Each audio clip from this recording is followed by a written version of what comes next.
চাঁদের কিন্তু কোনো আলো নেই, সূর্যের আলো দিয়েই চাঁদ আলোকিত হয়। তিনি ছিলেন সূর্য এবং এদেশের লক্ষ লক্ষ মানুষের অন্তরে তিনি দিনের আলো জ্বালিয়েছেন। আমরা এখানে গুণগান করে ওনার বেহেশতের জন্য দোয়া করে কিন্তু কোনো লাভ হবে না। আমি মনে করি হাদিসে আছে 1000-এ 1জন বেহেশতে যাবে। আমি দৃঢ়ভাবে বিশ্বাস করি যদি 1,00,000-এ 1জন হয় ইনশাআল্লাহ আল্লামা সাঈদী বেহেশতে যাবেন ইনশাআল্লাহ। কিন্তু যেটা আমি মেসেজ দিতে চাচ্ছি সেটা হলো গুণ কীর্তন করে লাভ হবে না, আমাদেরকে আগে নিজে পরিবর্তন হতে হবে। দিন কায়েমের জন্য শর্ত দুটো, একটা হলো একদল যোগ্য লোক তৈরি হওয়া, দ্বিতীয় হলো দেশের অধিকাংশ জনগোষ্ঠী দিন বিরোধী না হওয়া। মক্কায় যোগ্য লোক তৈরি হয়েছে, অধিকাংশ জনগোষ্ঠী বিরোধী ছিল। মদিনায় যোগ্য লোক ছিল না, অধিকাংশ জনগোষ্ঠী বিরোধী ছিল না। আল্লাহ যোগ্য লোকগুলিকে হিজরত করিয়ে মদিনায় নিয়ে গিয়ে দিন কায়েম করেছিলেন, প্রথম ইসলামী রাষ্ট্র কায়েম হয়েছিল। আমি মনে করি আমাদের দেশের দ্বিতীয় শর্তটা পুরোপুরি কায়েম আছে। অধিকাংশ জনগোষ্ঠীর দিন বিরোধী নয়, দিনের প্রতি আবেগ আছে, আবেগ দিয়ে দিন প্রতিষ্ঠা হবে না, আমাদের যোগ্য হইতে হবে। এবং যোগ্য হতে হলে আমাদের নিজেদের অন্তরের দিকে তাকাতে হবে। উনি যে আলো জ্বালিয়ে দিয়েছেন এটাকে আমরা প্রজ্বলিত করার চেষ্টা করছি। আমি হতাশ, আমি মনে করি না। আমি অসংখ্য সমাবেশে আমি জিজ্ঞাসা করেছি, বাংলাদেশের শতকরা একটা লোক মিথ্যা কথা বলে না। আপনি মন থেকে বলতে পারবেন একটা মিথ্যা কথা বলে না? নেই।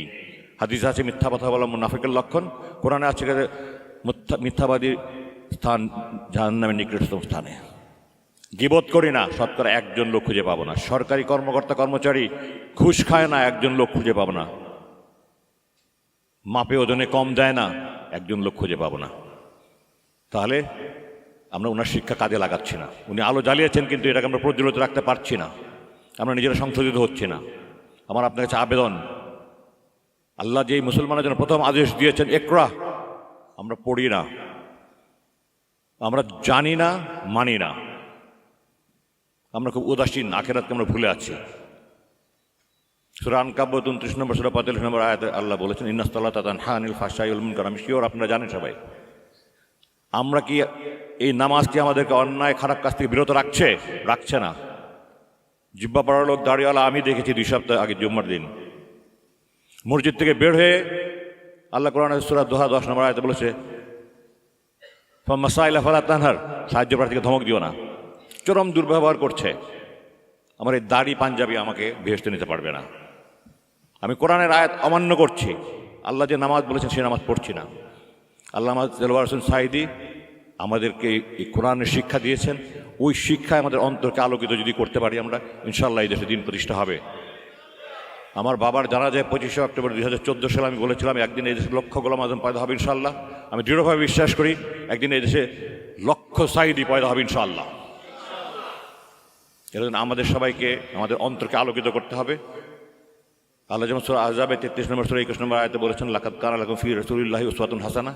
আমরা উসওয়াতুন হাসানা দেখিনি, আমরা ওনার যা উসওয়াতুন হাসানা অনুসরণে যারা উসওয়াতুন হাসানা ছিলেন সেই সাহাবীদেরকে আমরা দেখিনি, তাবেঈনদেরকে দেখিনি, তাবেঈনদেরকে দেখিনি। আমরা আমাদের সময় যাদেরকে দেখেছি উনি সেই উসওয়াতুন হাসানাতের মধ্যে একজন। আমরা ওনাদের আদর্শ অনুসরণ করে যদি কোরআনের আলোকে নিজেদের আলোকিত করতে পারি তাহলেই আমি মনে করি আমরা দুনিয়া এবং আখিরাতে কল্যাণ পাব। এই একটা মেসেজের সাথে আমি আরও 2টা মেসেজ দিতে চাই। সেটা হলো আল্লামা সাঈদী সম্পর্কে 6 পৃষ্ঠার একটা কাগজ দেওয়া হয়েছে এখানে। এইটা দ্বারা আল্লামা সাঈদীকে মানুষের কাছে পরিচিত করা যাবে না। আল্লামা সাঈদী কী ছিলেন এটা মানুষকে জানতে হবে। এবং আমি সাঈদী ফাউন্ডেশনের কাছে অনুরোধ করব যেন ওনারা এমন একটা কাজ করে যান যেটা আল্লামা সাঈদী দেশের মানুষের অন্তর যুগ যুগ থেকে জাগ্রত থাকে। এবং সেই সাথে এখানে আরও যারা শহীদ পরিবার সন্তান সবাইকে আমি অনুরোধ করব, আমি কোনো প্রচার করার জন্য আসিনি। আমার গুম হওয়ার 1 বছর আগে আমি এটা একটা করেছি। আমি আশা করি যারা এখানে আমার ভাইয়েরা আছে, শহীদ পরিবারের সন্তানরা আছে, আমরা সবাই গর্বিত, আল্লাহর কাছে কৃতজ্ঞতা মাথা নুয়ে আসে যে আল্লাহ ওনাদের সন্তান করে আমাদের জন্ম দিয়েছিলেন। এটা আমাদের জীবন ধন্য।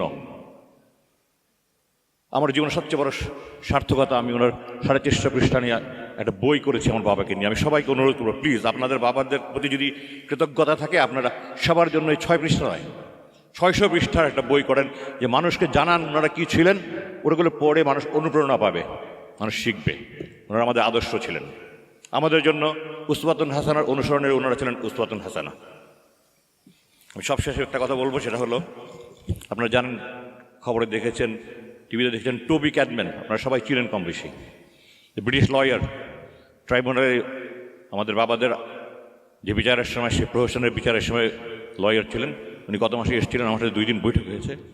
আমি তাকে জিজ্ঞাসা করেছিলাম যে এই যে বিচারকরা ফরমাইশি রায় দিল, আমরা কি তাদের বিরুদ্ধে আদালতে যেতে পারি না?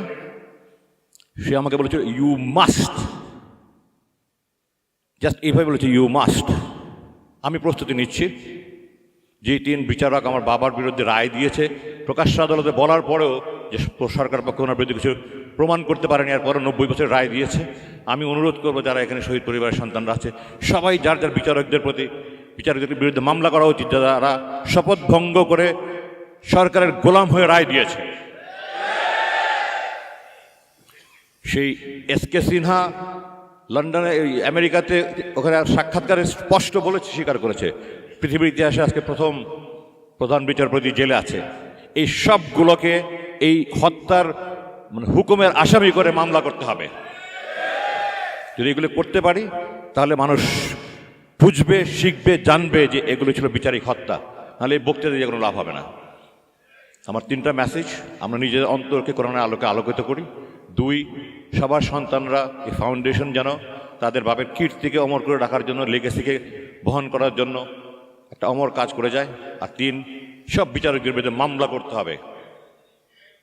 আশা করি আমি আমার মেসেজ পৌঁছাতে পেরেছি। আসসালামু আলাইকুম। আপনারা দোয়া করবেন যেন আমার এই পুনর্জন্ম জীবনে, পুনর্জন্ম হওয়া বাংলাদেশে আমি দিনের জন্য, দেশের জন্য কাজ করতে পারি। সবার কাছে দোয়া চাই। আসসালামু আলাইকুম।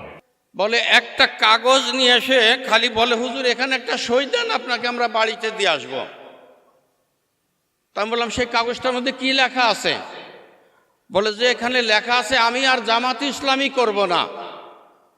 এই কথাটা খালি আপনি একটা সই দেন, আপনাকে আমরা কালকে বাড়িতে দিয়ে আসবো। তো আমি বললাম, আপনি কি বলেন? আমি হেসে বললাম, আপনি কি বলেন?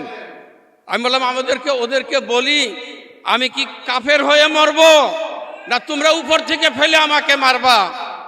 হায়াতের মালিক আল্লাহ। এই জবাব উনি দিয়েছিলেন যে উনি মৃত্যুর জন্য রাজি ছিলেন, কিন্তু জামাত ইসলামী করব না এই কথা লিখতে রাজি হন নাই। এটা তার প্রতিজ্ঞা।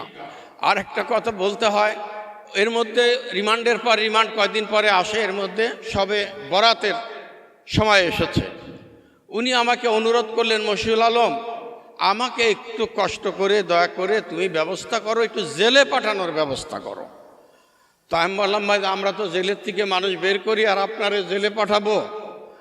তো আদালতে দাঁড়িয়ে বললাম যে মাননীয় আদালত, আমরা সবসময় আপনার কাছে জেলের থেকে মানুষের মুক্তি চাই, আজকে একটু উল্টা অনুরোধটা করব, সেটা হলো আমার মক্কেলকে দয়া করে আজকে একটু জেলে পাঠাইতেন। ম্যাজিস্ট্রেট সাহেব হাসে, কি ব্যাপার, কেন? তা আমি বললাম যে উনি আল্লাহর এই বান্দা, একটু ব্যক্তিগতভাবে বিশেষ দিনগুলোতে ইবাদত বন্দেগী করেন, রোজা থাকেন, রাত জাগেন, কিন্তু রিমান্ডে ওনার রোজা থাকার কোনো পরিবেশ নাই, রাত জাগারও কোনো পরিবেশ নাই, সেখানে দিন রাত একরকম আযাব। তো আপনি একটু দয়া করেন এই চালানটা ওনাকে জেলে পাঠাই দেন, উনি কয়দিন একটু ইবাদত বন্দেগী করে বিশ্রাম করুন। তো এই কথা বলার পরে এই ওনার জেলে পাঠানোর আদেশ হলো। তো আমি মনে মনে বললাম যে জসিমউদ্দিন কবিতা, আপন হস্তে সোনার প্রতিমা কবরে দিলাম গাড়ি। এই প্রিয় মানুষটাকে প্রার্থনা করে আজকে জেলের ভিতরে ঢুকাই দিলাম, আল্লাহ তুমি হেফাজতের মালিক। সাইদি সাহেবের 2টা ভালো প্রিয় মানুষ জিনিস ছিল।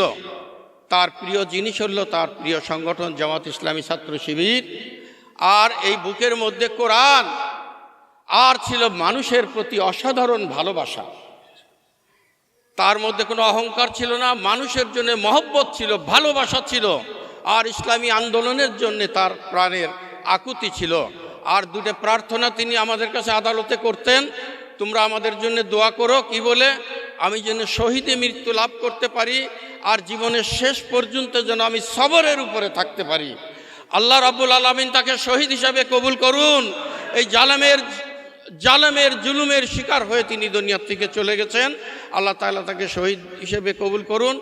আর আমরা সাক্ষী দিচ্ছি জীবনের শেষ মুহূর্ত পর্যন্ত তিনি অবিচল অটল ছিলেন, সবরের উপরে ছিলেন, ইমানের উপরে ছিলেন। আমরা যেন তার এই আদর্শকে অনুসরণ করে ঐক্যবদ্ধভাবে সবরের সাথে জালেমের মোকাবেলা করে যেতে পারি। আল্লাহ তৌফিক দান করুন। আসসালামু আলাইকুম।